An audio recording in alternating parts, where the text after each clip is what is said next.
ಹರಿ ಓಂ ಶ್ರೀ ಗುರುಭ್ಯೋ ನಮಃ. ಓಂ ನಿಶುಸೀದ ಗಣಪತೆ ಗಣೇಶೋತ್ಪಾಮಾಹುರ್ವಿಪ್ರತಮಂ ಕವೀನಾಂ ನರತೆ ತ್ವಕ್ರಿಯತೆ ಕಿಂಚನಾರೆ ಮಹಾಮರ್ಕಂ ಮಾಘವಂ ಚಿತ್ರಮರ್ಚ ತತ್ರ ತತ್ರ ಸ್ಥಿತೋ ವಿಷ್ಣುಃ ತತ್ತಚ್ಛಕ್ತಿಃ ಪ್ರಬೋಧಯನ್ ಏಕ ಏವ ಮಹಾಶಕ್ತಿಃ ಕುರುತೆ ಸರ್ವಮಂಜಸ. ನಾಸ್ತಿ ನಾರಾಯಣ ಸಮಂ ನ ಭೂತಂ ನ ಭವಿಷ್ಯತಿ ಏತೇನ ಸತ್ಯವಾಕ್ಯೇನ ಸರ್ವಾರ್ಥಾನ್ ಸಾಧಯಾಮ್ಯಹಂ. ವೇದೇ ರಾಮಾಯಣೇ ಚೈವ ಪುರಾಣೇ ಭಾರತೆ ತಥಾ ಆದಾವಂತೆ ಚ ಮಧ್ಯೆ ಚ ವಿಷ್ಣುಃ ಸರ್ವತ್ರ ಗೀಯತೆ. ಕೃಷ್ಣದ್ವೈಪಾಯನಂ ವ್ಯಾಸಂ ವಿದ್ಧಿ ನಾರಾಯಣಂ ಸ್ವಯಂ ಕೋ ಹ್ಯನ್ಯಃ ಪುಂಡರೀಕಾಕ್ಷಾತ್ ಮಹಾಭಾರತಕೃತ್ ಭವೇತ್. ಮಹತ್ವಾದ್ ಭಾರವತ್ವಾಚ್ಚ ಮಹಾಭಾರತಮುಚ್ಯತೆ ನಿರುಕ್ತಮಸ್ಯ ಯೋ ವೇದ ಸರ್ವಪಾಪೈಃ ಪ್ರಮುಚ್ಯತೆ. ನಮೋ ಭಗವತೆ ತಸ್ಮೈ ವ್ಯಾಸಾಯ ಅಮಿತ ತೇಜಸೆ ಯಸ್ಯ ಪ್ರಸಾದಾದ್ ವಕ್ಷ್ಯಾಮಿ ನಾರಾಯಣ ಕಥಾಮಿಮಾಂ. ಶ್ರೀ ಗುರುಭ್ಯೋ ನಮಃ. ಶ್ರೀಕೃಷ್ಣನ ಆಜ್ಞೆಯ ಪ್ರಕಾರ ಮಯಾಸುರ ಪಾಂಡವರಿಗೆ ದಿವ್ಯ ಭವ್ಯ ಒಂದು ಸಭೆಯನ್ನು ನಿರ್ಮಾಣ ಮಾಡಿಕೊಟ್ಟಿದ್ದಾರೆ. ಆ ಮಯಸಭೆ ಅತ್ಯದ್ಭುತವಾಗಿದೆ, ಲೋಕೋತ್ತರವಾಗಿದೆ. ಅಂಥ ಸಭೆ ಭೂಮಿಯಲ್ಲಂತೂ ಎಲ್ಲೂ ಇಲ್ಲ. ಅದನ್ನು ನೋಡುವುದಕ್ಕಾಗಿ ಅನೇಕ ದೇವತೆಗಳು, ಋಷಿಗಳು, ಗಂಧರ್ವರು, ರಾಜರು, ಬಳಗದವರು ಎಲ್ಲರೂ ಬಂದಿದ್ದಾರೆ. ಅವರೊಡನೆ ನಾರದರು ಒಬ್ಬರು ಬಂದರು. ನಾರದರ ವಿಶೇಷವಾದ ಗುಣಗಳನ್ನು ಗಾನ ಮಾಡಿ ಅವರನ್ನು ಸ್ವಾಗತ ಮಾಡಿ ಕೂಡಿಸಿದ್ದಾನೆ ಧರ್ಮ. ಧರ್ಮರಾಜನಿಗೆ ಅವರು ಅನೇಕ ಪ್ರಶ್ನೆಗಳನ್ನು ಕೇಳಿದರು. ಆ ಪ್ರಶ್ನೆಗಳಲ್ಲಿ ಧರ್ಮದ ಪ್ರಶ್ನೆಗಳಿತ್ತಲ್ಲ, ರಾಜಕಾರಣದ ಪ್ರಶ್ನೆಗಳಿತ್ತು, ನೀತಿಯ ಪ್ರಶ್ನೆಗಳಿತ್ತು, ಸದಾಚಾರದ ವಿಷಯದಲ್ಲಿತ್ತು. ಇಂಥ ಎಲ್ಲ ಧರ್ಮ ಪಾಲಿಸ್ತೀಯಲ್ಲ ನೀನು ಎಂಬುದಾಗಿ ಧರ್ಮರಾಜನಿಗೆ ನಾರದರು ಪ್ರಶ್ನೆ ಕೇಳಿದ್ದಾರೆ. ಆ ಕೇಳಿದ ಎಲ್ಲ ಪ್ರಶ್ನೆಗಳಿಗೆ ನಾರದರು ಧರ್ಮರಾಜ ಉತ್ತರ ಕೊಡಬೇಕೀಗ. ಅವರು ಒಂದು ಅಧ್ಯಾಯದಲ್ಲಿ ಸುಮಾರು 130 ಶ್ಲೋಕಗಳಿಂದ 200ಕ್ಕೂ ಹೆಚ್ಚು ಪ್ರಶ್ನೆಗಳನ್ನು ಕೇಳಿದ್ದಾರೆ. ಹೀಗೆ ಆಚರಿಸ್ತೀಯಲ್ಲ, ಈ ರೀತಿಯಾಗಿ ವರ್ತಿಸ್ತೀಯಲ್ಲ, ಈ ರೀತಿಯಾಗಿ ನಿನ್ನ ಸ್ವಭಾವವಿದೆಯಲ್ಲ ಅಂತ ಹೇಳಿ ಪ್ರಶ್ನೆ ಕೇಳಿದ್ದಾರೆ. ಆಗ ಅದಕ್ಕೆ ಉತ್ತರವನ್ನು ಕೊಡುವುದಕ್ಕೆ ಪ್ರವೃತ್ತನಾಗಿದ್ದಾನೆ ಧರ್ಮರಾಜ. ಅವನು ಉತ್ತರವನ್ನು ಕೊಡಬೇಕಾಗಿದೆ. ಆಗ ಹೇಳ್ತಾನವನು, ಭಗವತ್ ಯಥಾಶಕ್ತಿಂ ಯಥಾನ್ಯಾಯಂ ಕ್ರಿಯತೇಯಂ ವಿಧಿರ್ಮಯ. ಮಹಾಸ್ವಾಮಿ ನಾರದರೆ, ಮಹಾಜ್ಞಾನಿಗಳು ನೀವು, ನಿಮ್ಮ ಮುಂದೆ ನಾನು ಸುಳ್ಳು ಹೇಳುವುದು ಸಾಧ್ಯವಿಲ್ಲ. ದೊಡ್ಡ ಭಯವಿದೆ. ಜ್ಞಾನಿಗಳ ಮುಂದೆ, ತಿಳಿದವರ ಮುಂದೆ ಸುಳ್ಳು ಹೇಳಲಿಕ್ಕಾಗುವುದಿಲ್ಲ. ಸುಳ್ಳು ಹೇಳಿದರೆ ಬೇರೆಯವರ ಹತ್ರ ಸುಳ್ಳು ಹೇಳಿದರೆ ಸುಳ್ಳು ಹೇಳಿದ ಪಾಪವಷ್ಟೇ ಬರ್ತದೆ. ಅದೇ ದೊಡ್ಡ ಪಾಪ, ಕಮ್ಮಿ ಅಲ್ಲ. ಆದರೆ ಜ್ಞಾನಿಗಳ ಎದುರಲ್ಲಿ ಸುಳ್ಳು ಹೇಳಿದರೆ ಆ ಜ್ಞಾನಿಗಳು ಇವನಿಗೆ ಸುಳ್ಳು ಪಾಪ ಬರುವುದರ ಜೊತೆಗೆ ಜ್ಞಾನಿಗಳಿಗೆ ಮೋಸ ಮಾಡಿದ ಪಾಪವೂ ಬರ್ತದೆ. ಜೊತೆಗೆ ಅವರು ಇವನನ್ನು ಠಕ್ಕ ಅಂತ ನಿರ್ಣಯಿಸ್ತಾರೆ. ಕಳ್ಳ ಇವನು. ಮಾಡುವ ಪಾಪವನ್ನು ಮಾಡಿ, ಮಾಡಬೇಕಾದ ಧರ್ಮವನ್ನು ಮಾಡದೆ, ಇವನು ಅನ್ಯಾಯವನ್ನು ಮಾಡಿಯೂ ಕೂಡ ನನ್ನ ಹತ್ರ ಹೇಳುವಾಗ ಮಾತ್ರ ನಾನು ಧಾರ್ಮಿಕ ಅಂತ ಹೇಳ್ತಾನಲ್ಲ, ಎಂಥ ದಾಂಭಿಕ ಇವನು ಅಂತ ಹೇಳಿ ಅವರು ನಮ್ಮನ್ನು ತಿರಸ್ಕಾರ ಮಾಡಿಬಿಡ್ತಾರೆ. ಜ್ಞಾನಿಗಳಿಗೆ ಒಮ್ಮೆ ನಾವು ತಿರಸ್ಕಾರಕ್ಕೆ ಪಾತ್ರರಾದೆವೋ ನಮ್ಮ ಅವನತಿ ಪ್ರಾರಂಭವಾಯಿತು. ಆ ಅವನತಿಗೆ ಕೊನೆಯಿಲ್ಲ, ಅಷ್ಟು ಅವನತಿಯಾಗತ್ತೆ. ಆದ್ದರಿಂದ ಜ್ಞಾನಿಗಳ ಎದುರಲ್ಲಿ ಸುಳ್ಳು ಹೇಳಿ ಪ್ರಯೋಜನವಿಲ್ಲ. ಸತ್ಯವನ್ನು ಹೇಳಿ ಪಾಪವನ್ನು ಕಳೆದುಕೊಳ್ಳುವುದರಲ್ಲಿ ಅರ್ಥವಿದೆ. ಭಾರಿ ವಿಚಿತ್ರ ಇದು, ಭಾರಿ ವಿಚಿತ್ರ ಇದು. ಆದ್ದರಿಂದ ಆ ಜ್ಞಾನಿಗಳ ಎದುರಲ್ಲಿ ಧರ್ಮರಾಜನಿಗೆ ಕೇಳಿದಾಗ ಧರ್ಮರಾಜ ಹೇಳ್ತಾನೆ, ಹೌದು ಸ್ವಾಮಿ, ನೀವು ಹೇಳಿದ್ದು ಮೇರು ಪರ್ವತದಷ್ಟು ಎತ್ತರವಾಗಿರುವ ಧರ್ಮಗಳು. ಅದು ನನ್ನಂಥ ಕುಬ್ಜನಿಗೆ ಹೇಗೆ ಅನುಷ್ಠಾನ ಮಾಡ್ಲಿಕ್ಕೆ ಸ್ವಾಮಿ ಸಾಧ್ಯ ಆಗುವುದಿಲ್ಲ. ಯಥಾಶಕ್ತಿ ಯಥಾನ್ಯಾಯಂ ಕ್ರಿಯತೇಯಂ ಮಯ. ನಾನು ಸಾಧ್ಯವಿದ್ದಷ್ಟು ಪಾಲನ ಮಾಡುವ ಪ್ರಯತ್ನವನ್ನು ಮಾಡ್ತಾ ಇದ್ದೀನಿ ಸ್ವಾಮಿ. ಎಲ್ಲ ಧರ್ಮ ನನ್ನಿಂದ ಆಗ್ತಾ ಇಲ್ಲ. ಯಾರು? ಧರ್ಮದ ಮೂರ್ತಿಯಾದ ಧರ್ಮರಾಜ ಹೇಳುವ ಮಾತು. ಧರ್ಮದ ಮೂರ್ತಿಯಾದ ಧರ್ಮರಾಜ ಹೇಳುವ ಮಾತು. ಅಂದಮೇಲೆ ನಾವು ಧಾರ್ಮಿಕರು ಅಂತ ಹೇಳಿಕೊಳ್ಳುವುದಕ್ಕೆ ಏನಾದರೂ ನಮಗೆ ಕಿಂಚಿತ್ ಅಧಿಕಾರ ಉಂಟೇ? ನಮಗೆ ಇಲ್ಲ. ಆದ್ದರಿಂದ ಅವನು ಎಷ್ಟು ಚೆನ್ನಾಗಿ ಹೇಳ್ತಾನೆ, ಭಗವನ್ ಆಹಯಿತಂ ಯಥಾವತ್ ಧರ್ಮ ನಿಶ್ಚಯಂ. ತಾವು ಹೇಳಿದ ಒಂದೊಂದು ಮಾತು ಅತ್ಯಂತ ಸತ್ಯವಾದದ್ದು, ನ್ಯಾಯವಾದದ್ದು, ಯುಕ್ತಿಯುಕ್ತವಾದದ್ದು, ರಾಜ ಮಾಡಬೇಕಾದದ್ದು, ಉತ್ತಮವಾದ ಧರ್ಮವನ್ನು ನೀವು ಹೇಳಿದಿರಿ. ಆದರೆ ಇಷ್ಟೆಲ್ಲ ಧರ್ಮವನ್ನು ಪಾಲನ ಮಾಡುವ ಅರ್ಹತೆ, ಯೋಗ್ಯತೆ, ಸಾಮರ್ಥ್ಯ, ಶಕ್ತಿ, ಜ್ಞಾನ, ಇಚ್ಛೆ, ಪ್ರವೃತ್ತಿ ನನ್ನಲ್ಲಿಲ್ಲ. ನಾನಿಷ್ಟು ಮಾಡ್ತಾ ಇಲ್ಲ. ಇದು ವಿನಯದಿಂದ ಹೇಳಿದ್ದು. ಧರ್ಮರಾಜ ಸಾಕಷ್ಟು ಮಾಡ್ತಾನೆ, ಸಾಕಷ್ಟು ಮಾಡ್ತಾನೆ. ವೇದಗಳಲ್ಲಿ ಹೇಳಿದ ಎಲ್ಲ ಧರ್ಮವನ್ನು ಪಾಲನ ಮಾಡುವವರು ದೇವತೆಗಳಂತೆ. 100% ಪಾಲನ ಮಾಡುವರು ಬ್ರಹ್ಮದೇವರು. ಸಾಕಷ್ಟು ಧರ್ಮಗಳನ್ನು ಮಾಡುವವರು ದೇವತೆಗಳು. ಅರ್ಧಂ ಋಷಯ. ಋಷಿಗಳು ಅರ್ಧ ಧರ್ಮವನ್ನು ಪಾಲನ ಮಾಡ್ತಾರೆ. ಮನುಷ್ಯರು ದಶಾಂಶತೋ ಮನುಷ್ಯ. ಮನುಷ್ಯರಲ್ಲಿ ಅತೀ ಅಧಿಕವಾಗಿ ಪ್ರಿಯವ್ರತಾದಿ ಮಹಾನುಭಾವರು ಅಥವಾ ಇನ್ನು ಉತ್ತಮರಾಗಿರತಕ್ಕ ಚಕ್ರವರ್ತಿಗಳು, ಮಹಾಮಹಾ ಚಕ್ರವರ್ತಿಗಳು, ಮಹಾಮಹಾಜ್ಞಾನಿಗಳು ಮಾಡುವ ಧರ್ಮವೇನಿದೆಯಲ್ಲ, ಇದು ದಶಾಂಶತಃ ವೇದಶಾಸ್ತ್ರಗಳಲ್ಲಿ, ಧರ್ಮಶಾಸ್ತ್ರಗಳಲ್ಲಿ ಹೇಳಿದ 10% ಮಾತ್ರ ಮಾಡ್ತಾರೆ. ಪರಮಾವಧಿ ಧರ್ಮವನ್ನು ಮಾಡುವವರು ಅಂದ್ರೆ ನಿಮ್ಮ ಲೆಕ್ಕ ಎಲ್ಲಿದೆ ಅಂತಂದ್ರೆ ಅನಂತ ಜೀವರಾಶಿಗಳ ತರುವಾಯ ನಮ್ಮ ಸ್ಥಾನ. ಕೋಟಿ ಕೋಟಿ ಕೋಟಿ ಕೋಟಿ ಕೋಟಿ ಧಾರ್ಮಿಕರೆಲ್ಲ ಮುಗಿದ ಮೇಲೆ ಕೊನೆಗೆ ನಮ್ಮ ಹೆಸರು ಬರೀಲೋ ಬೇಡೋ ಅಂತ ದೇವರ ಹೆಸರು ಬರೆದಿರ್ತಾನೆ. ಅದು ಏನು? ದೇವರ ನಾಮಸ್ಮರಣ ಆಗ ಈಗ ಮಾಡ್ತಿರ್ತೀವಿ ಅಂತ ಅನ್ನೋ ಕಾರಣಕ್ಕೆ. ಆದ್ದರಿಂದ ಇಷ್ಟು ನಾವು ಧರ್ಮದಲ್ಲಿ ಕಡಿಮೆ ಇದ್ದೇವೆ. ರಾಜಭಿರ್ಯದ್ ಯಥಾ ಕಾರ್ಯಂ ಪುರಾ ವೈ ತನ್ನ ಸಂಶಯ ಯಥಾ ನ್ಯಾಯೋಪನೀತಾರ್ಥಂ ಕೃತಂ ಹೇತುವದ ಅರ್ಥಮತ ವಯಂತು ಸತ್ಪಥಂ ತೇಷಾಂ. ವಿನಯದ ಮಾತು, ಗಂಭೀರವಾದ ಮಾತು, ಪ್ರಾರ್ಥನೆಯ ಮಾತು, ನಮ್ರವಾಗಿ ಕೇಳಿಕೊಳ್ಳಬೇಕಾದ ಮಾತು ಹೇಗಿರಬೇಕು? ಧರ್ಮರಾಜ ನಮಗೆ ಹಿರಿಯರು, ಜ್ಞಾನಿಗಳು, ದೊಡ್ಡವರು ಉಪದೇಶವನ್ನು ಮಾಡ್ತಾರೆ, ಹಿರಿಯ ಮಾತನ್ನು ಹೇಳ್ತಾರೆ. ಸ್ವಾಮಿ ಇದೆಲ್ಲ ಆಗುವುದಿಲ್ಲ, ನೀವೆಲ್ಲ ಹೇಳಬೇಡಿ ಇದನ್ನ ಅಂತ ಅನ್ನಬಾರದು. ಅವರಿಗೆ ಅನ್ನಬಾರದು. ಏನನ್ನಬೇಕು? ಇದನ್ನು ಮಾಡಬೇಕು ಅಂತ ಅನ್ನುವ ಪ್ರವೃತ್ತಿಯನ್ನು ಕೊಡಿ, ಇದನ್ನು ಮಾಡುವುದಕ್ಕೆ ಅನುಗ್ರಹವನ್ನು ಮಾಡಿ, ಮಾಡಬೇಕು ಅಂತ ಅನ್ನುವ ಪ್ರಾಮಾಣಿಕ ಪ್ರಯತ್ನವನ್ನು ನಾನು ಮಾಡ್ತಾ ಇದ್ದೇನೆ ಅಂತ ಅನ್ನಬೇಕು. ಏನ್ ಹೇಳ್ತೀರಿ? ಧರ್ಮ ಆಬ್ಸೊಲೀಟ್ ಧರ್ಮ, ಇದು ಔಟ್ಡೇಟೆಡ್ ಧರ್ಮ, ಅದು ಮಾಡಬೇಕು, ಇದು ಮಾಡಬೇಕು. ಎಲ್ಲ ಈ ಧರ್ಮಗಳು, ವಿಧಿ ನಿಷೇಧಗಳು, ಡೂಸ್ ಅಂಡ್ ಡೂ ನಾಟ್ಸ್, ಇವು ಯಾವ ನಮ್ಮ ದೇಶಕ್ಕೆ, ನಮ್ಮ ಕಾಲಕ್ಕೆ ಸಂಬಂಧಪಟ್ಟದ್ದೇ ಅಲ್ಲ, ಹೇಳಲೇಬೇಡಿ ಅಂತನ್ನುವಂತಹ ಶಾಠ್ಯದ ಉತ್ತರವನ್ನು ನಾವು ತಿರುಗಿ ಕೊಟ್ಟು ಬಿಡ್ತೇವೆ. ಅವರು ಹೇಳಿದವರಿಗೆ ಮುಖಭಂಗವಾಗಬೇಕು, ಸೆಗಣೆ ಏರಿಸಿದಂತಾಗಿರ್ಬೇಕು. ಯಾಕೆ ಹೇಳಿದಪ್ಪ ಇವನಿಗೆ ಧರ್ಮ ಅಂತ ತೋರಿಸಿರ್ಬೇಕು. ಹಾಗೆ ನಾವು ಮಾಡಿರುವ ಸ್ವಭಾವ ನಮ್ದು. ಆದರೆ ಧರ್ಮರಾಜ ಹೇಳ್ತಾನೆ, ವಯಂತು ಸತ್ಪಥಂ ತೇಷಾಂ. ಆ ಜ್ಞಾನಿಗಳ, ಆ ಧಾರ್ಮಿಕರ, ಆ ಋಷಿಗಳ, ಆ ರಾಜರ ಸತ್ಪಥದಲ್ಲಿ ಯಾತು ಮಿಚ್ಛಾಮಹೇ ಪ್ರಭು.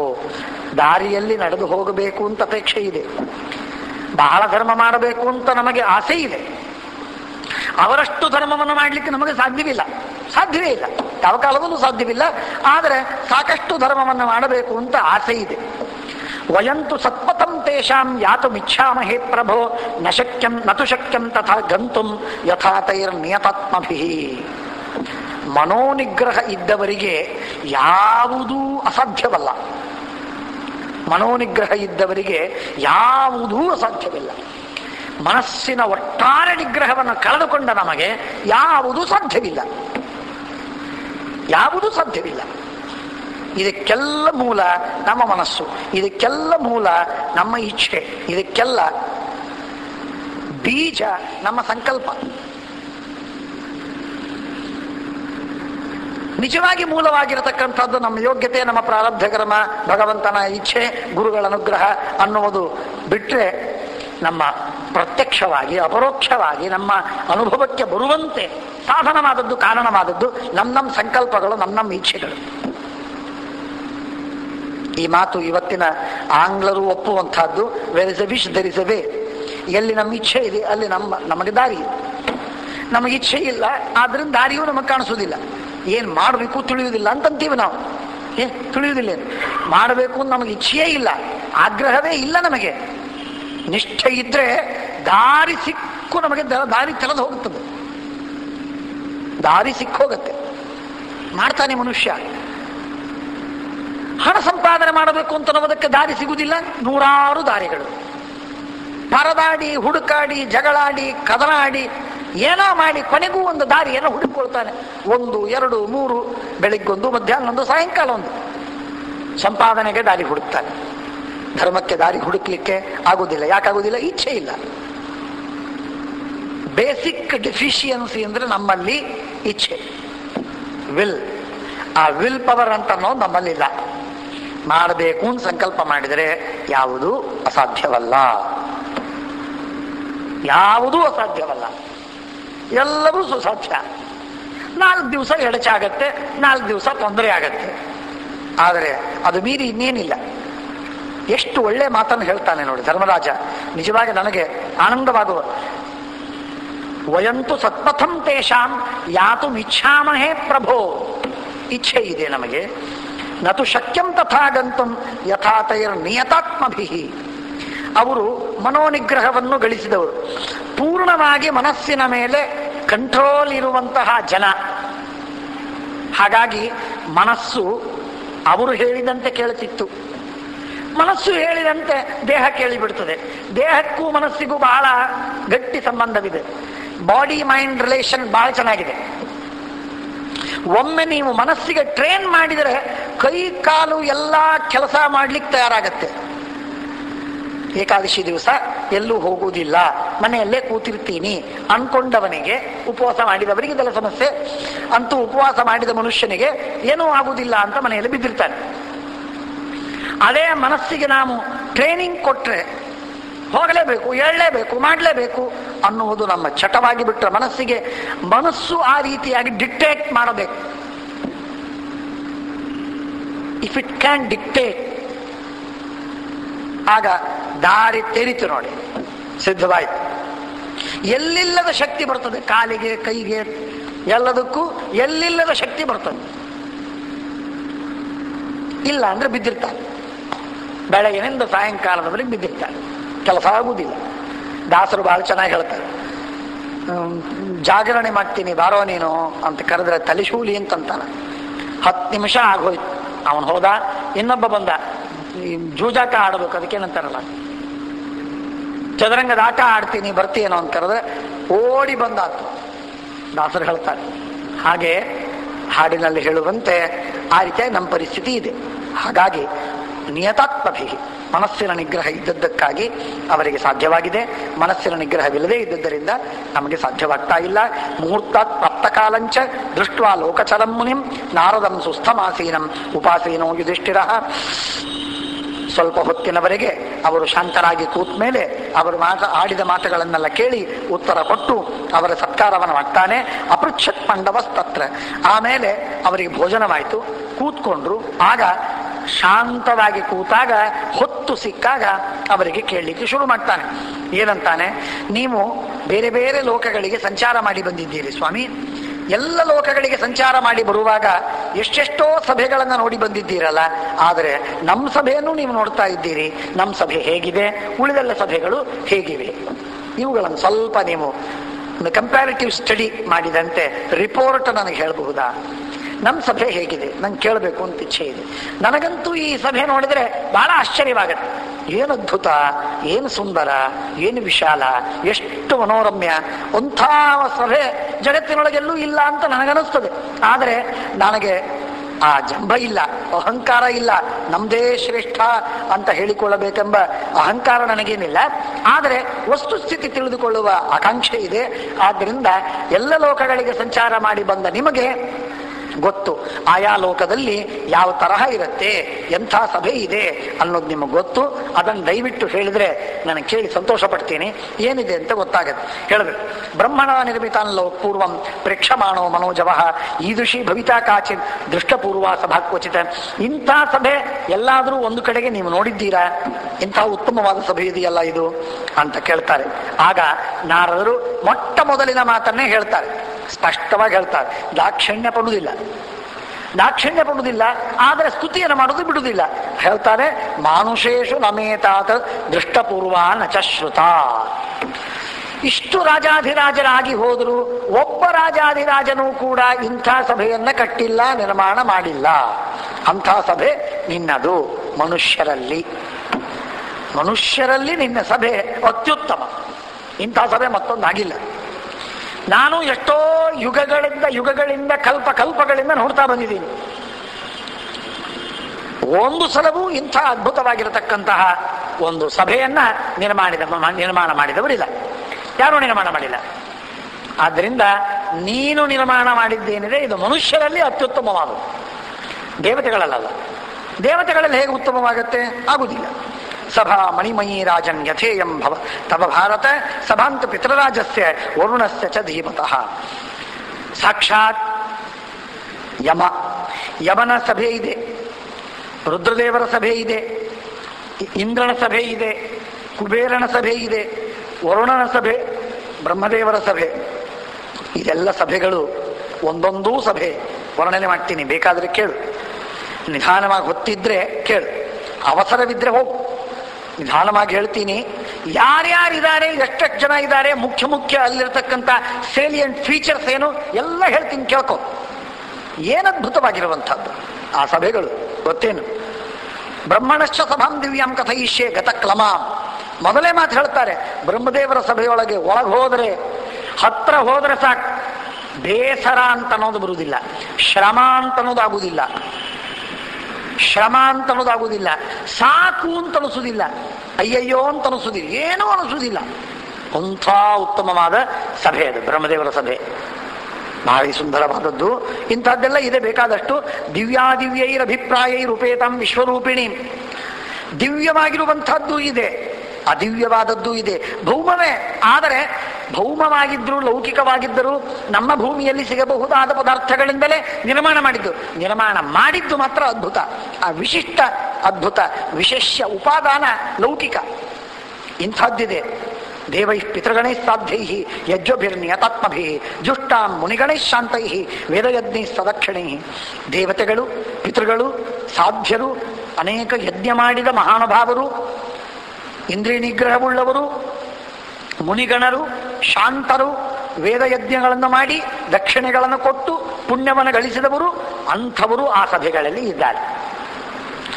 ಕಂಡವರಿಗೆ ಆ ಸಭೆಯಲ್ಲಿ ಪ್ರವೇಶ ಇಲ್ಲ. ಕಂಡವರಿಗೆ ಆ ಸಭೆಯಲ್ಲಿ ಪ್ರವೇಶ ಇಲ್ಲ. ಹಣ ಕೊಟ್ಟರು ಅಂತನ್ನೋದಕ್ಕಾಗಿ ಸಭೆಯೊಳಗೆ ಪ್ರವೇಶ ಸಾಧ್ಯವೇ ಇಲ್ಲ. ಅಂಥ ಸಭೆಗಳವು. ಯದಿತೆ ಶ್ರವಣೆ ಬುದ್ಧಿರು ವರ್ತತೆ ಭರತರ್ಷಭ. ಕೇಳಬೇಕು ನಿನಗೆ ಆಸೆ ಇದ್ರೆ ಹೇಳ್ತೇನೆ, ಕೇಳು. ಪ್ರಾಂಜಲಿರ್ ಭ್ರಾತ ವಿಸ್ತಾರ್ಧಂ. ಕೈ ಮುಕ್ಕೊಂಡು ಕೂತ ಸ್ವಾಮಿ ಹೇಳಿ. ಭೀಮಸೇನ ದೇವರು ಬಂದು ಹೇಳ್ರಿ ನಾರದರೆ ಅವಶ್ಯವಾಗಿ ಹೇಳ್ರಿ. ನಮ್ಮ ಸಭೆ ಬ್ರಹ್ಮದೇವರ ಸಭೆ ಹೇಳೋರಿದ್ದೀರಿ, ಇಷ್ಟೆಲ್ಲ ಜನ ಕೇಳ್ತಾರೆ, ಹೇಳಿ. ಬ್ರಹ್ಮದೇವರ ಸಭೆಯನ್ನು ವರ್ಣನೆ ಮಾಡೋರಿದ್ದಾರೆ ಯಾರಿಲ್ಲ, ನೋಡಿ ಬಂದವರು ಎಲ್ಲ ವಾತಪುತ್ರೀಯವಾಗಿ ಬಂದಿರ್ತದೆ. ನೋಡಿ ಬಂದವರು ನೀವು. ನಾವು ನೋಡಿ ಬಂದಿದ್ದೀವಿ ಅಂತ ನಮ್ಮ ಜನರಿಗೆ ವಿಶ್ವಾಸವಿಲ್ಲ. ಆದ್ದರಿಂದಾಗಿ ನೀವು ಬಂದದ್ದು ಹೇಳಿದರೆ ಎಲ್ಲರಿಗೆ ವಿಶ್ವಾಸ ಬರ್ತದೆ. ಹೇಳಿ. ನಾರದಂ ಪ್ರತ್ಯುವಾಚೇದಂ ಧರ್ಮರಾಜೋ ಮಹಾಮನಃ ಸಭಕ್ಕತಯ ತಾತ್ಸರವ ಶ್ರೋತುಮಿಚ್ಛಾಮಹೇ ವಯಂ. ಕಿಂ ದ್ರವ್ಯಾಹ, ಯಾವ ದ್ರವ್ಯದಿಂದ ಯಾವ ಪದಾರ್ಥದಿಂದ ನಿರ್ಮಾಣ ಮಾಡಿದ್ದದು ಒಂದೇದ್ದು. ಕಿಂ ವಿಸ್ತಾರಾಹ, ಎಷ್ಟು ವಿಸ್ತಾರವಾಗಿವೆ. ಕಿಂ ಆಯತಾಹ, ಎಷ್ಟು ಅಗಲವಾಗಿವೆ, ಎಷ್ಟು ಎತ್ತರವಾಗಿವೆ. ಪಿತಾಮಹಂಚಕೆ ತಸ್ಯಾಂ ಸಭಾಯಾಂ ಪರ್ಯುಪಾಸತೆ. ಆಯಾ ದೇವತೆಗಳನ್ನು, ಬ್ರಹ್ಮಾದಿ ದೇವತೆಗಳು, ಆ ಸಭೆಯ ಮುಖ್ಯಾಧಿಪತಿಗಳು ಯಾರಿರ್ತಾರೆ, ಸಭಾ ಅಧ್ಯಕ್ಷರು, ಸಭಾ ಅಧಿಪತಿಗಳು, ಅವರಿಗೆ ಉಪಾಸನೆ ಮಾಡುವವರು, ಸುತ್ತಲೂ ಕೂತವರು, ಸಭೆಯಲ್ಲಿ ನೆರೆದ ಜನ ಯಾರು, ಎಂಥವರು, ಎಂಥ ಜನ ನಡೆದಿರ್ತಾರೆ.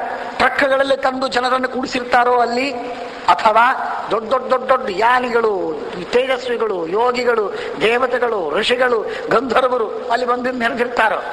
ಎಂಥ ಸಭೆ ಅದು, ಎಂಥ ಸಭೆ. ಕಂಡವರಿಗೆ ಓಟಿಗೆ ಟಿಕೆಟ್ ಕೊಟ್ಟು ಇಲೆಕ್ಷನ್ ನಿಲ್ಲಿಸಿ ಅವರು ಎಷ್ಟೇ ಗುಂಡ ಮಾಡಲಿ, ಎಷ್ಟೇ ಪಾಪಗಳನ್ನು ಮಾಡಲಿ, ಎಷ್ಟೇ ನೆಕ್ಸಸ್ ಇರಲಿ, ಅವರಿಗೆಲ್ಲ ಆರಿಸಿ ತಂದು ಕೂಡಿಸಿ ನಾವು ಅವರು ನಮ್ಮ ನಾಯಕರು, ನಮ್ಮ ನೇತಾರರು ಅಂತ ಹೇಳಿ ನಾವು ತಂದಿರ್ತೇವಲ್ಲ, ಅಂಥವರು ಬ್ರಹ್ಮಲೋಕದಲ್ಲಿದ್ದಾರೋ ಅಥವಾ ಉತ್ತಮರಾದ ಜ್ಞಾನಿಗಳು, ಯೋಗಿಗಳು, ಮನೋನಿಗ್ರಹವಿದ್ದವರು, ಭಗವತ್ ಪ್ರಸಾದ ಪಡೆದವರು, ಅಪರೋಕ್ಷ ಜ್ಞಾನಿಗಳು ಅಂಥವರೇ ಇರ್ತಾರೋ? ಯಾರಿದ್ದಾರೆ ಹೇಳಿ? ಪಿತಾಮಹಂಚಕೆ ತಸ್ಯಾಂ ಸಭಾಯಾಂ ಪರ್ಯುಪಾಸತೆ ವಾಸವನ್ ದೇವರಾಜಂಚ ಯಮಂ ವೈವಸ್ವತಂಚಕೆ ವರುಣಂಚ ಕುಬೇರಂಚ. ಇದೆಲ್ಲ ಕೇಳಬೇಕು, ನನಗೆ ಅಪೇಕ್ಷೆ ಇದೆ. ಹೇಳಿ, ದೊಡ್ಡ ಜ್ಞಾನ.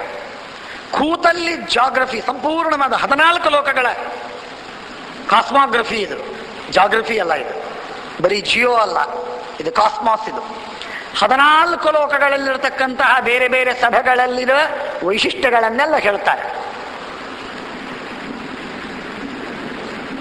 ಎಲ್ಲ ವೈಶಿಷ್ಟ್ಯಗಳನ್ನು ಹೇಳ್ತಾರೆ.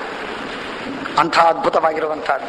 ನೋಡಿದರೆ, ಕೇಳಿದರೆ, ಹೇಳಿದರೆ ರೋಮಿನ ಯಾವುದೋ ಒಂದು ಚರ್ಚ್ ಇದೆಯಲ್ಲ, ಅದನ್ನು ಇದರಿಂದ ಎಡಗೈಯಿಂದ ನಿವಾಳಿಸಿ ಹಾಕಬೇಕಿದ್ರೆ ಮುಂದೆ. ಅಂಥ ಅದ್ಭುತವಾದಂತಹ ಸಭೆಗಳಿವೆ. ಏನ್ ದಿವ್ಯ! ಅಬ್ಬಾ, ಊಹೆ ಮಾಡ್ಲಿಕ್ಕಾಗುವುದಿಲ್ಲ. ಹೇಳ್ತಾರೆ, ಶಕ್ರಸ್ಥತ ಸಭಾ ದಿವ್ಯ ಭಾಸ್ವರ ಕರ್ಮನಿರ್ಮಿತ. ಕರ್ಮನಿರ್ಮಿತವಾಗಿರುವಂತಹ ಸಭೆ ಬ್ರಹ್ಮ ಇಂದ್ರದೇವರ ಸಭೆ. ಯಾರು ಪುಣ್ಯ ಮಾಡ್ತಾನೆ, ನಾನೊಬ್ಬ ಪುಣ್ಯ ಮಾಡಿದೆ ಅಂದ್ರೆ ನನಗಾಗಿ ಅಗಲವಾಗಿ ನನಗೊಂದು ಸ್ಥಾನವನ್ನು ಕಲ್ಪಿಸಿಕೊಡ್ತದಲ್ಲಿ. ನ ತತ್ರ ರಥಃ ನ ರಥಯೋಗಃ ನ ಪಂಥಾನಃ ಅಥರಥಾನ್ ರಥಯೋಗಾನ್ ಪಥಸ್ತು ಜತೆ. ಸ್ವರ್ಗದಲ್ಲಿ ಸೃಷ್ಟಿ ಸ್ವರ್ಗದಲ್ಲಿ ನಮ್ಮ ಪಾಲಿಗಾಗಿ ಏನು ಬೇಕೋ ಅದನ್ನು ಸೃಷ್ಟಿ ಮಾಡ್ತಾರೆ. ನಾನು ಹೋಗಿ ಆಚೆ ಆಯ್ತು ಅಂದ್ರೆ ಮುಗಿಸ್ಬಿಡ್ತಾರೆ ಅದನ್ನು. ನನ್ನ ಪಾಲಿಗೆ ಯಾವ ಪರ್ಯಂಕ ಬೇಕು, ನನ್ನ ಪಾಲಿಗೆ ಯಾವ ಗಿಡಮರ ಬೇಕು, ಏನು ಬೇಕು ಭೋಗ, ಆ ಭೋಗ್ಯ ದ್ರವ್ಯಗಳನ್ನು ಸೃಷ್ಟಿ ಮಾಡ್ತಾರೆ. ಕರ್ಮ ನಿರ್ಮಿತವಾದದ್ದು. ಪುಣ್ಯವಿದ್ದವರು ಅಲ್ಲಿ ಎಷ್ಟು ಜನ ಬರ್ತಾರೆ, ಯಾವ ಪುಣ್ಯ ಮಾಡಿದ್ದಾರೆ, ಏನು ಅಕೌಂಟ್ ಇದೆ, ಯಾವ ತರಹದ ಲಾಭವನ್ನು ಭೋಗವನ್ನು ಭೋಗಿಸಬೇಕು, ಅದಕ್ಕಾಗಿ ಅಷ್ಟ ಪದಾರ್ಥಗಳನ್ನು ಸೃಷ್ಟಿ ಮಾಡುವುದು. ಅದು ಮುಗೀತು ಅಂದ್ರೆ ಮುಗೀತು, ಅದನ್ನು ವಿಸರ್ಜನೆ ಮಾಡಿಬಿಡ್ತಾರೆ. ಅದು ಲೋಪವೇ ಆಗಿಬಿಡ್ತದೆ, ಅದು ವ್ಯಾನಿಶ್ ಆಗತ್ತೆ. It disappears. ಇಂಥದ್ದು ವಿಚಿತ್ರವಾದದ್ದು ಸ್ವರ್ಗದಲ್ಲಿ. ಕೆಲವು ಸ್ಥಾಯಿ ಸ್ಥಿರ, ಕೆಲವು ಸ್ಥಾಯಿ ಸ್ಥಿರ. ಅದು ದೇವತೆಗಳಿಗೂ ಭೋಗ್ಯವಾದದ್ದು, ಆದ್ದರಿಂದ ಅವು ಉಳಿತದೆ. ಆದರೆ ಅದನ್ನು ಬಿಟ್ಟು ನನ್ನ ಪಾಲಿಗಾಗಿ ಪಿಪಿ ಕೇವಲ ನಾನೇ ಭೋಗಿಸ್ತಕ್ಕಂಥದ್ದು ಏನು ಇದೆಯೋ ಅದೆಲ್ಲ ಹಾಳಾಗ. ಹೀಗೆ ವ್ಯವಸ್ಥೆ. ಆದ್ದರಿಂದ ಕರ್ಮನಿರ್ಮಿತ. ಸ್ವಯಂ ಶಕ್ರೇಣ ಕೌರವ್ಯ ನಿರ್ಜಿತ ಅರ್ಕಸಮಪ್ರಭಾ.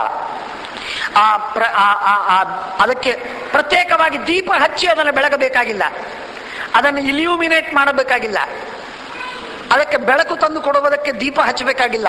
ಸ್ವಯಂ ಪ್ರಕಾಶಮಾನ. ಎಷ್ಟು ಪ್ರಕಾಶಮಾನ? ಅರ್ಕಸಮಪ್ರಭಾ.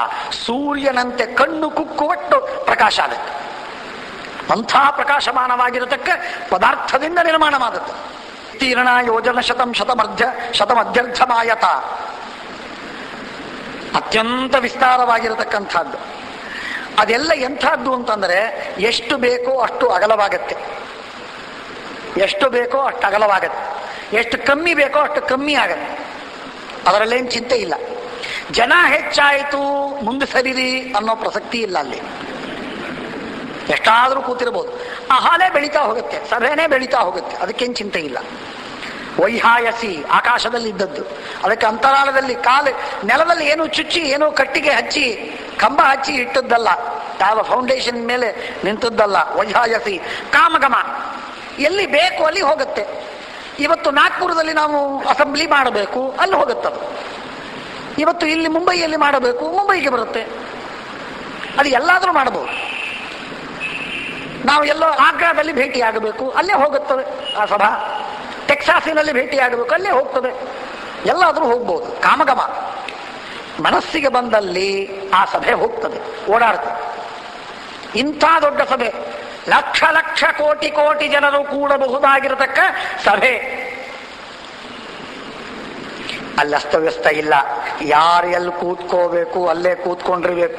ಕಂಡಲ್ಲಿ ಹೋಗಿ ಕೂತಿ ಕೂಡ್ಲಿಕ್ಕಿಲ್ಲ. ನಮ್ಮ ಹೆಸರು ನಮ್ಮ ಯೋಗ್ಯತೆಯ ಪ್ರಕಾರ ಬರೆದಿರ್ತಾರೆ. ತಾತ್ಕಾಲಿಕವಾಗಿ ಸಕಾಮ ಕರ್ಮ ಮಾಡಿದವರಿಗೂ ಒಂದು ವಿಶಿಷ್ಟ ಸ್ಥಾನಗಳಿವೆ. ತಾತ್ಕಾಲಿಕವಾಗಿ ಅವನು ಹೆಚ್ಚಿಗೆ ಮಾಡಿದಾನಲ್ಲ, ಆದ್ರಿಂದ ಅವನಿಗೆ ಮೇಲೊಂದು ಸ್ಥಾನ, ಅದೊಂದು ಪ್ರತ್ಯೇಕ. ಆದರೆ ಅದೊಂದು ಸ್ಥಾನ ಇದೆ, ಹಾಗೂ ಒಂದು ವ್ಯವಸ್ಥೆ ಇದೆ. ಜರ ಅಲ್ಲಿ ಒಳಗೋದವರಿಗೆ ಮುಪ್ಪಿಲ್ಲ. 100 ವರ್ಷ, 1000 ವರ್ಷ, 10,000 ವರ್ಷ ಸ್ವರ್ಗದಲ್ಲಿರ್ರಿ, ಸಭಾದೊಳಗಿರ್ರಿ, ನಿಮಗೆ ಮುಪ್ಪು ಬರುವುದೇ ಇಲ್ಲ. ಹೇರ್ ಡೈನ ಕೆಲಸನೇ ಇಲ್ಲ. ಸ್ವಚ್ಛ ಕಪ್ಪು ಎಲ್ಲ ಕಪ್ಪು. ಅಂದ್ರೆ ದೇಹ ಸುಂದರ, ಮೈ ಕಪ್ಪಲ್ಲ. ಜರ, ಶೋಕ, ಕ್ಲೇಶ ಇಲ್ಲ, ದುಃಖ ಇಲ್ಲ. ಅದು ಹೋಯ್ತು, ನಾನು ಎಷ್ಟು ಮಹತ್ವದ್ದು ತಂದಿದ್ದೆ, ವಿದ್ಯಾಪೀಠಕ್ಕೆ ಬರುವಾಗ ಹೋಯ್ತದು. ಹೀಗೆಲ್ಲ ಶೋಕ ಇಲ್ಲ. ಸಣ್ಣ ಶೋಕವೂ ಇಲ್ಲ, ದೊಡ್ಡದೂ ಇಲ್ಲ. ಕ್ರಮ ಇಲ್ಲ, ಶ್ರಮವಿಲ್ಲ, ಆತಂಕವಿಲ್ಲ. ಎಲ್ಲ ಮಂಗಲ, ಎಲ್ಲ ಒಳ್ಳೆಯದು, ಎಲ್ಲ ಶುಭ. ಒಂದು ಕಡೆಗೆ ಕೆಟ್ಟ ಮಾತಿಲ್ಲ, ಒಂದು ಕಡೆಗೆ ಜಗಳ ಇಲ್ಲ, ಒಂದು ಕಡೆಗೆ ಅಸಮಾಧಾನವಿಲ್ಲ. ವಾದಿರಾಜರು ಮೋಕ್ಷದ ವರ್ಣನೆಯನ್ನು ಮಾಡ್ತಾರೆ. ಈ ಸ್ವರ್ಗಗಳೇ ಹೀಗಿರುವಾಗ ಆ ಮೋಕ್ಷ ಹೇಗಿರ್ಬೇಕು ನೋಡಿ, ವೈಕುಂಠ ಹೇಗಿರ್ಬೇಕು. ಪಾಥೇಯವ ಕಟ್ಟಿರೋ, ವೈಕುಂಠಕ್ಕೆ ಪಾಥೇಯವ ಕಟ್ಟಿರೋ. ಅಲ್ಲಿ ತೆರಿಗೆ ಇಲ್ಲ. ನೀವು ಒಳಗೆ ಹೋಗಬೇಕಾದ್ರೆ ಹಣ ಕಟ್ಟಬೇಕು. 20 ರೂಪಾಯಿ ಕಟ್ಟೋದು ಹೊರತು ಮುಲುಂಡಲ್ಲಿ ಬರುವುದಕ್ಕಾಗುವುದಿಲ್ಲ. ಚೆಕ್ನಾಗದಲ್ಲಿ ಕೊಡಬೇಕು. ತತ್ರೇನೆ ಕೊಡ್ಲಿಕ್ಕೆ ಒಳಗೆ ಕಳಿಸ್ತಾರೆ. ಸುಂಕ ಕೊಡಬೇಕು, ಕೊಡದೇ ಇದ್ರೆ ನಡೆಯುವುದಿಲ್ಲ. ಜಕಾತ್ನಾಕ ಹಿಡಿತಾರೆ, ನಮ್ಮನ್ನು ಬಿಡುವುದಿಲ್ಲ. ಅಲ್ಲಿ ಹಾಗಿಲ್ಲ. ತೆರಿಗೆ ಕೊಡಬೇಕಾದದ್ದೇ ಇಲ್ಲ ಅಲ್ಲಿ. ಬಹಳ ಸುಂದರವಾಗಿ ವರ್ಣನೆ ಮಾಡ್ತಾರೆ. ನಿರಾತಂಕ ಶಿವಾಶುಭ ವೇಶ್ಮ ಆಸನಮತಿ. ಒಳ್ಳೆ ಮನೆಗಳಿವೆ, ಒಳ್ಳೆ ಆಸನಗಳಿವೆ. ಮನೆ ಬೇಕು ಅಂದ್ರೆ ಮನೆ ಸಿದ್ಧ, ಆಸನ ಬೇಕು ಅಂದ್ರೆ ಆಸನ ಸಿದ್ಧ. ರಮ್ಯಾ ದಿವ್ಯ ಪಾದಪ ಶೋಭಿತ. ಅಲ್ಲಲ್ಲಲ್ಲಿಯೂ ದಿವ್ಯವಾದಂತಹ ಗಿಡಗಳು. ಮಳೆ ಬಂದ್ರೆ ಗಿಡ ಬೆಳೀತದೆ, ಹೀಗೆ ಸಮಸ್ಯೆ ಇಲ್ಲ. ಮಳೆ ಬೇಕೇ ಆಗಿಲ್ಲ, ಯಾವಾಗಲೂ ಗಿಡ ಹಚ್ಚ ಹಸಿರು. 3-4 ಏನಂತಾರೆ ಅದಕ್ಕೆ, ಅಥವಾ 6 ಋತುಗಳಲ್ಲಿ 12 ತಿಂಗಳಲ್ಲಿ ಯಾವಾಗಲೂ ಹಚ್ಚ ಹಸಿರು. ಎಲ್ಲ ಹೂಗಳು, ಎಲ್ಲ ಹಣ್ಣುಗಳು ಯಾವಾಗಲೂ ಸಿದ್ಧ. ಇಂಥ ಉತ್ತಮವಾಗಿರತಕ್ಕಂಥದ್ದು ಬೇಕಾದಷ್ಟು ವರ್ಣನೆ ಮಾಡ್ತಾರೆ. ತಸ್ಯಾಂ ದೇವೇಶ್ವರ ಪಾರ್ಥ ಸಭಾಯಾಂ ಪ್ರವಾಸನೆ ಆಸ್ತೆ ಶಚ್ಯಾ ಮಹೇಂದ್ರಾಣ್ಯ ಶ್ರೀಯಾ ಲಕ್ಷ್ಮ್ಯಾ ಚ ಭಾರತ ಬಿಭ್ರದ್ವಪುರ ನಿರ್ದೇಶ್ಯಂ ಕಿರೀಟಿ ಲೋಹಿತಾಂಗದ. ಅವೆಲ್ಲ ಉತ್ತಮವಾಗಿರತಕ್ಕಂತಹ. ಅದರಲ್ಲಿ ಇರುವ ಜನ ಯಾರ್ಯಾರು? ಮರುತರು ಎಲ್ಲರಿದ್ದಾರೆ. ಆವಹ, ವಿವಹ, ಪ್ರವಹ, ಉದ್ವಹ, ಸಂವಹ, ಪರಾವಹ ಇತ್ಯಾದಿ ಮರುತರು 49 ಜನ. ಅದರಲ್ಲಿ ಇಬ್ಬರನ್ನ ಬಿಟ್ರೆ 47 ಜನ. 47 ಜನರು ಮರುತರು ಇದ್ದಾರೆ. ಅಂದರೆ ಪಾಂಡುರಾಜ ಇದೇ ಮರುತರಲ್ಲಿ ಸೇರಬೇಕಾದವನು. ಅವನ ಮೂಲ ರೂಪ ಅಲ್ಲಿ ಒಂದಿದೆ. ಅವರಿದ್ದಾರೆ ಎಲ್ಲ ಗೃಹಮೇಧಿನ, ಗೃಹಸ್ಥರು. ಯಾರು ಯಜ್ಞಯಾಗಗಳನ್ನು ಮಾಡಿ ಮಹಾಪುಣ್ಯವನ್ನು ಗಳಿಸಿದ್ದಾರೆ, ಅಶ್ವಮೇಧಾದಿಯಗಳನ್ನು ಮಾಡಿದ್ದಾರೆ, ಅಂಥವರೆಲ್ಲ ಅಲ್ಲಿ ಹೋಗಿದ್ದಾರೆ. ಸಿದ್ಧಾ ದೇವರ್ಷಯಶ್ಚ, ದೇವತೆಗಳಿದ್ದಾರೆ. ಸಾಧ್ಯರು, ದೇವತೆಗಳ ಗಣ, ಮರುತ್ವಂತರು, ದೇವರ್ಷಿಗಳು. ಒಬ್ಬೊಬ್ಬರಿಗೂ ಅನುಚರರು 106 ಜನ. ಅವರೆಲ್ಲ ಇರ್ತಾರಲ್ಲಿ. ಆಮೇಲೆ ಪರಾಶರ, ಪರ್ವತ, ಸಾವರಣಿ, ಗಾಲವ, ಏಕತಾ, ದ್ವಿತಾ, ತ್ರಿತ, ಶಂಕಾಲಿಖಿತ, ಗೌರಶಿರ, ಶೇನ, ದೀರ್ಘತಮ, ದುರ್ವಾಸ, ಸಾವರಣಿ, ಯಾಜ್ಞವಲ್ಕ್ಯ, ಭಾಲುಕಿ, ಉದ್ದಾಲಕ, ಶ್ವೇತಕೇತು, ತಾಂಡ, ಭಾಂಡಾಯನಿ, ಹವಿಷ್ಮಾನ್, ಭರಿಷ್ಠ, ಹರಿಶ್ಚಂದ್ರಶ್ಚ ಪಾರ್ಥಿವ. ಹರಿಶ್ಚಂದ್ರ ಎಂಬಂತಹ ರಾಜಾಧಿರಾಜ ಸಮ್ರಾಟ್ ಅವನು ಇದ್ದಾನೆ. ಉದರ ಚಂಡಿಲ್ಯ, ಪಾರಾಶರ್ಯ, ಕೃಷಿಬಲ, ವಾತಸ್ಕಂಧ, ವಿಶಾಖ, ವಿಧಾತ, ಕಾಲ, ಕರಳದಂತ, ತ್ವಷ್ಟ, ವಿಶ್ವಕರ್ಮ, ತುಂಬುರು, ಅಯೋನಿಜ, ಯೋನಿಜ, ವಾಯುಭಕ್ಷ. ಕೇವಲ ಗಾಳಿಯನ್ನು ತಿಂದು ಯಾರು ತಪಸ್ಸು ಮಾಡಿದರೋ ಅವರಿಗೆ ಅಲ್ಲಿ ಸ್ಥಾನ. ಹುತಾಶಿನ, ಯಜ್ಞವನ್ನು ಮಾಡಿ ಯಾರು ಉಳಿದದ್ದನ್ನು ತಿಂದರೋ ಅವರಿಗೆ ಅಲ್ಲಿ ಸ್ಥಾನ. ಈಶಾನಂ ಸರ್ವಲೋಕಸ್ಯ ವಜ್ರಣಂ ಸಮುಪಾಸತೆ ಸಹದೇವ, ಸುನೀತ. ರಾಮಾಯಣ ಬರೆದ ವಾಲ್ಮೀಕಿ ಅಲ್ಲಿದ್ದಾರೆ. ವಾಲ್ಮೀಕಿಶ್ಚ ಮಹಾತಪಾಹ, ಸಮೀಕಃ, ಸತ್ಯವಾಕ್, ಪ್ರಚೇತ, ಸತ್ಯಸಂಗರ, ಮೇಧಾತಿಥಿ, ವಾಮದೇವ, ಪುಲಸ್ತ್ಯ, ಪುಲಹ, ಕ್ರತು, ಮರುತ್ತ, ಮರೀಚಿ, ಸ್ಥಾಣು. ಇವರ ಕಕ್ಷಿವಾನ್, ಗೌತಮ, ತಾರ್ಕ್ಷ, ವೈಶ್ವಾನರ, ಕಾಲವೃಕ್ಷಕೀಯ, ಅವರ ಕಥೆ ಬರ್ತದೆ ಮುಂದೆ. ಈ ಹಿರಣ್ಮಯ, ಸಂವರ್ತ, ದೇವಹವ್ಯ, ವಿಶ್ವಕ್ಸೇನ ಇವರೆಲ್ಲ ಇದ್ದಾರೆ. ಬೇರೆ ಬೇರೆ ಲೋಕಗಳಲ್ಲಿರತಕ್ಕಂತಹ ಏನು ದಿವ್ಯವಾದ ಜಲವಿದೆಯಲ್ಲ, ಆ ಜಲಕ್ಕೆ, ನೀರುಗಳಿಗೆ, ನದಿಗಳಿಗೆ, ಸಮುದ್ರಗಳಿಗೆ ಅಭಿಮಾನಿಗಳಾದ ದೇವತೆಗಳು ಈ ಇಂದ್ರನ ಸ್ಥಾನದಲ್ಲಿದ್ದಾರೆ, ಸಭೆಯಲ್ಲಿದ್ದಾರೆ. ಔಷಧಿಗಳು, ದಿವ್ಯವಾದ ಔಷಧಿಗಳು, ಸಂಜೀವಿನಿ, ಗಂಧಮಾದನದಲ್ಲಿರತಕ್ಕಂತಹ ಅನೇಕ ಔಷಧಿಗಳು, ಆ ದೇವತೆಗಳೆಲ್ಲ ಮೂರ್ತಿಮತ್ತಾಗಿ ಅಲ್ಲಿದ್ದಾರೆ. ಮೇಘಾಭಿಮಾನಿ ದೇವತೆಗಳು, ಶ್ರದ್ಧಾ, ಮೇಧ, ಸರಸ್ವತಿ, ಇದಕ್ಕೆ ಅಭಿಮಾನಿ ದೇವತೆಗಳಿದ್ದಾರಲ್ಲಿ. ನಮ್ಮೆಲ್ಲರ ಶ್ರದ್ಧೆ ಇದೆಯಲ್ಲ, ಅದಕ್ಕೊಬ್ಬ ದೇವತೆ ಇದ್ದಾರೆ, ಅಭಿಮಾನಿ ದೇವತೆ. ಅವರು ಮೂರ್ತಿಮತ್ತಾಗಿ, ಅವರ ಹೆಸರು ಶ್ರದ್ಧೆ, ಅಲ್ಲಿದ್ದಾಳೆ ಅವಳು. ಅರ್ಥ, ಧರ್ಮ, ಕಾಮ, ವಿದ್ಯುತ್ತು, ಜಲಾಭ, ಮೇಘ, ವಾಯು, ಸ್ತನಯಿತ್ನು, ಪ್ರಾಚೀದಿಗ್, ಯಜ್ಞವಾಹ, ಪಾವಕ, ಇವರೆಲ್ಲರೂ ಅಲ್ಲಿ. ಅಗ್ನಿಶೋಮ, ಇಂದ್ರಾಗ್ನಿ, ಮಿತ್ರ, ಸವಿತ